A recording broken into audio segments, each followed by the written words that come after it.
so hard to become emperor, and he never had to suffer on his own. Hearing that, Etienne immediately disagreed, telling him that he wasn't completely alone because he was there for him. After seeking help, Refurger returned to Etienne, who asked what the emperor said. Richard suddenly sobbed, saying he was deeply sorry he couldn't bring the emperor with him. Etienne went to comfort him, asking why he was apologizing, and assured him that he was okay. Etienne bumped his head gently against Richard, telling him not to cry. Richard calmed himself and knelt before Etienne, which made him utterly confused. Back at present, Richard told him that since then, he had only ever wanted Etienne, never to suffer being alone again, and he was prepared to do anything for that. Etienne looked up at him and asked if that meant he had made up his mind. Richard was about to answer him when Etienne suddenly felt an electric shock in his chest again. Richard noticed it immediately, and he caught him just in time before he collapsed to the ground again. Etienne wondered what was happening as he suddenly felt hot and began to breathe heavily. The worry was visible in Richard's eyes as he told him to wait for him there while he got a doctor.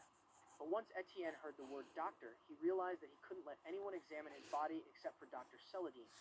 That said, Etienne forced himself up, assuring Richard that he was fine and insisting that he just needed some rest. Bro's stamina is as fragile as the glass. Richard grabbed his hands and insisted that he let him help, noting that he didn't even know what his face looked like and that he could hardly breathe. Etienne pushed Richard lightly, telling him that there was nothing Richard could do to help. He ran away from Richard, but he tried to stop him by calling his name. Richard then realized that Etienne's scent was the same as evening primroses. Meanwhile, Etienne ran away as fast as he could while he felt a dull heat rising in his body, and he felt an unending thirst. I'm not sure if water could fix that. He stopped for a while, feeling as if he were being soaked from the inside. Just then, he realized that he was having a heat cycle. Bro was in heat. While looking at the ground, he remembered the last time he had that feeling. He once again heard Richard's voice, feeling pissed that Richard never knew how to give up. Etienne ran away again, knowing he needed to leave quickly, wishing he could just get out of that state. As Richard came closer, calling his name, Etienne couldn't deny that he could smell Richard's pheromones all the way from where he was. That said, he went behind a bush to hide from him, and he sat down under a tree while Richard looked for him. While hiding, he once again heard the Empress's voice, telling him to hide himself. Soon enough, Richard found where he was and saw Etienne crying. Etienne told him to go away, which Richard obviously wouldn't do, so things grew even harder for him. Richard told him that he was terrible and insisted on taking him back to his manor, offering his hand to him. Babe, how much longer? It's almost been a full day. Hang on, we're almost there. Here we go. Yes, finally, the Eiffel Tower.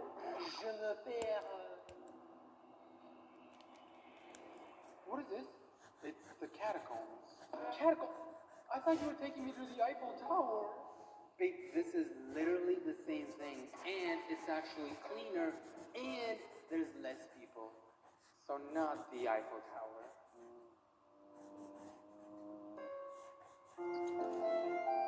See? Even the locals like it here. So we've all heard about Paris, right? Paris Hilton?